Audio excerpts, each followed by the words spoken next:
Pernah kepikiran gak sih, kenapa ya planet yang kita tinggali ini bagian dalamnya panas? Apa sebenarnya yang terjadi jauh di bawah kaki kita? Yuk, kita bedah bareng-bareng misteri panas bumi ini.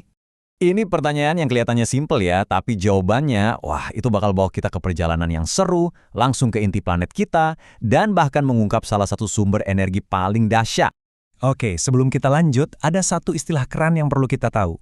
Gradien geothermal. Kedengerannya emang ilmiah banget, tapi intinya sih gampang. Ini cuma berarti semakin dalam kita masuk ke perut bumi, suhunya bakal semakin panas. Nah, konsep ini nih yang jadi kunci dari semua pembahasan kita. Pertama-tama, yang perlu kita sadari dulu nih, bumi kita ini bukan sekedar bongkahan batu dingin yang melayang di angkasa. Sama sekali bukan. Planet kita ini sebenarnya menyimpan panas yang luar biasa besar, kayak tungku api raksasa yang tersembunyi. Dan panas ini nggak diam aja loh. Bayangin deh, ada aliran energi yang konstan, geraknya pelan banget, dari inti bumi yang super panas, terus merambat ke atas lewat lapisan-lapisan batuan, sampai akhirnya ke kerak tempat kita tinggal. Oke, terus pertanyaannya, panasnya ini datang dari mana sih? Nah, ternyata ada 3 sumber utama yang bikin mesin di dalam planet kita ini terus-menerus menyala. Yang pertama, ini adalah sisa-sisa energi dari masa lalu. Bisa dibilang ini sisa energi dari pesta pembentukan bumi miliaran tahun lalu. Bayangin aja, tabrakan debu dan batu raksasa, prosesnya dahsyat banget dan menghasilkan panas yang luar biasa. Dan sebagian besar panas itu masih kejebak di dalam bumi sampai sekarang. Kedua, ada proses yang jalan terus-menerus, namanya peluruhan radioaktif. Jadi unsur-unsur alami di dalam batuan, seperti uranium, itu pelan-pelan pecah, dan sambil pecah, mereka melepaskan energi dalam bentuk panas. Ini tuh kayak pemanas internal bumi yang nggak pernah mati. Dan yang ketiga, tentu saja ini yang paling kita kenal mungkin ya, magma.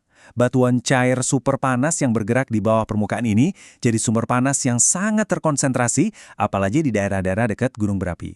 Jadi intinya, ketiga sumber ini nih yang bekerja sama bikin planet kita tetap hangat dari dalam.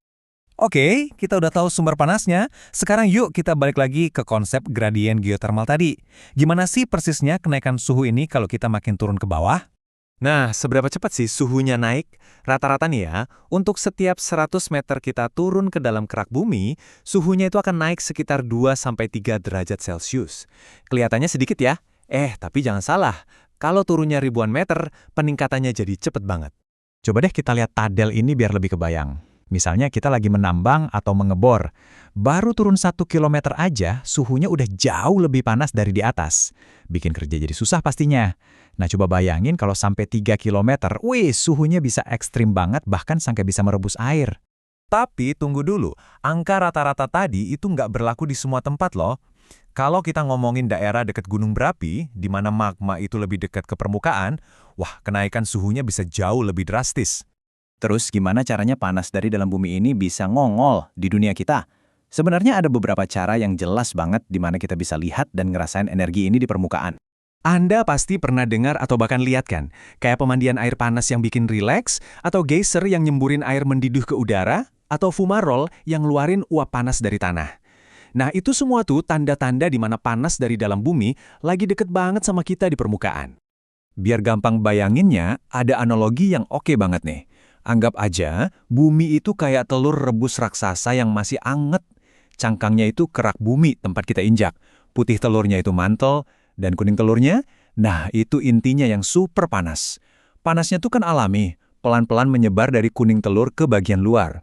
Oke, semua ini bukan cuma sekedar fakta sains yang keren ya, ini punya dampak besar buat masa depan kita. Nah disinilah letak pentingnya.